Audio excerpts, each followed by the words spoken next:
NDA की seat sharing फॉर्मूले को मिलेगा फाइनल टच, कौन सा कद्दावर कहां से ठोकेगा ताल, इस दिन होगा ऐलान। चुनावी महासमर के लिए बिगुल बज चुका है। बिहार एनडीए में अभी सीट शेयरिंग फॉर्मूले को फाइनल टच दिया जा रहा। संभावना है कि मंगलवार को उन प्रत्याशियों की घोषणा कर दी जाएगी जो एनडीए के टिकट पर चुनाव लड़ेंगे। इस बात को लेकर सहमति है कि जदयू लोकसभा की 16 सीटों पर अपने प्रत्याशी देगा।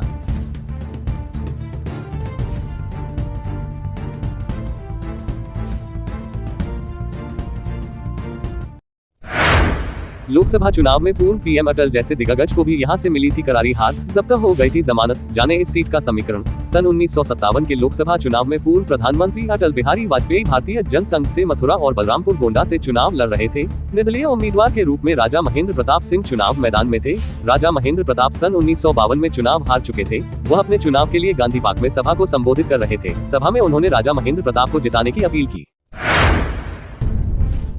पश्चिमी यूपी से पूरब तक खूब चला था मोदी योगी मैजिक। राहुल, डिम्पल समेत कई दिग्गज नेताओं को करना पड़ा था हार का सामना।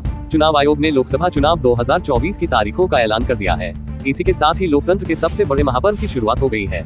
ऐसे में स्वाभाविक है कि साल 2019 का चुनाव की यादें ताजा होना। उस समय सपा बसपा ने अपनी कटुता मिटाकर एकजुट होकर मोदी योगी के मैजिक को रोकने की कोशिश की थी।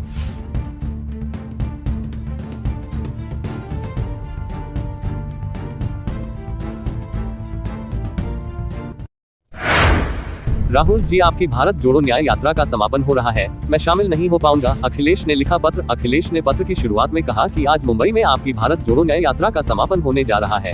बिरले ही लोग हैं जो ऐसी यात्रा कर सकते हैं। आपके दृढ़ संकल्प के लिए बहुत बहुत शुभकामनाएं। अखिलेश ने आगे कहा कि चुनाव आयोग की ओर से चुनाव की घोषणा कर दी गई है। 20 मार्च से यूपी में नामांकन प्रारंभ है।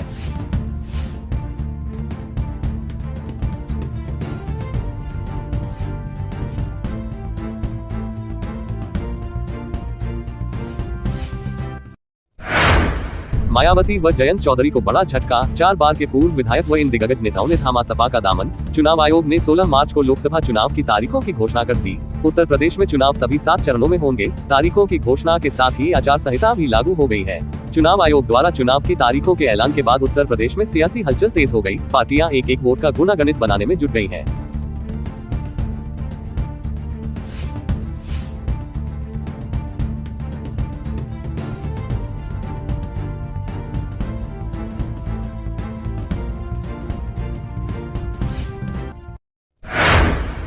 अवध की 17 सीटों पर होगा महामुकाबला। गांधी परिवार का गढ़, वाजपेयी देशमुख समेत कई दिग्गजों का रहा है समर क्षेत्र। फागुन की बयार है, कुछ नम कुछ शुष्क, सर्दी है न गर्मी। होलिकाओं का आकार बढ़ रहा था, लोग बाग रंगों के पर्व के स्वागत को आतुर हो रहे थे। तभी चुनाव की तिथियां आ गईं, वातावरण की खुशकी दूर हो गई। होली की मस्ती में चुनावी उत्साह कुछ यूं एक सार हो गया जैसे होली का रंग। अवध के चुनावी परिदृश्य पर नजर डाल रहे हैं।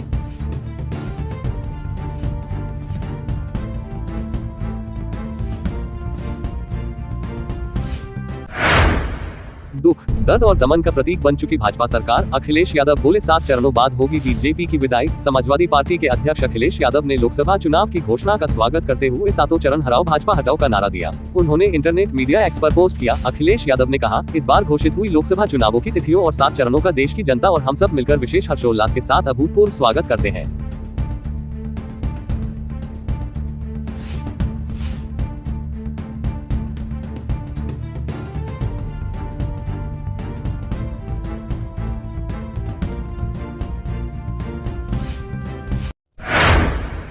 स्वामी प्रसाद मौर्य की फिर बड़ी आफत। कोर्ट ने इस विवादित टिप्पणी को लेकर दिए एफआईआर के आदेश। अधिवक्ता रागिनी रस्तोगी ने कोर्ट में धारा 156(3) के तहत प्रार्थना पत्र दिया था। उसमें बताया कि 15 नवंबर 2023 को एक समाचार पत्र में समाजवादी पार्टी के पूर्व महासचिव व पूर्व मंत्री स्वामी प्रसाद मौर्य की एक खबर प्रकाशित हुई थी। उसमें स्वामी प्रसाद मौर्य का माता लक्ष्मी पर एक आपत्तिजनक टिप्पणी पढ़कर बहुत आहत हुई।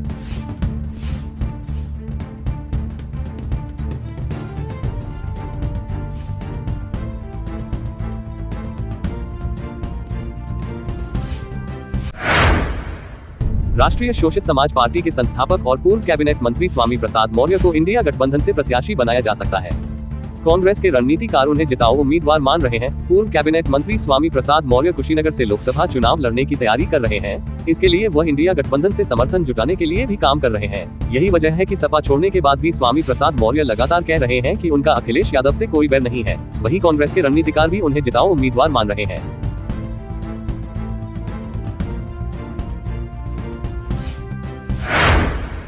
लखनऊ के कैसारबाग इलाके के वी मार्ट में खरीदारी करने पर आदर्श तिवारी ने जब मांगा बिल तो वहां मौजूद कर्मचारियों ने की गली गलौज और बदतमीजी। कर्मचारियों द्वारा इस तरह की बदतमीजी बहुत से ग्राहकों से की गई, जिसकी शिकायत बहुत बार आ चुकी। कल रात आदर्श तिवारी के साथ ऐसी घटना घटी। सुनो मेरी बात, तुम रिस्पेक्ट से बात नहीं कर रहे हो, दूसरे से रिस्पेक्ट लेना चाह रहे हो। तुम किससे बोल क्या रहे हो? इतना सीधा आदमी है।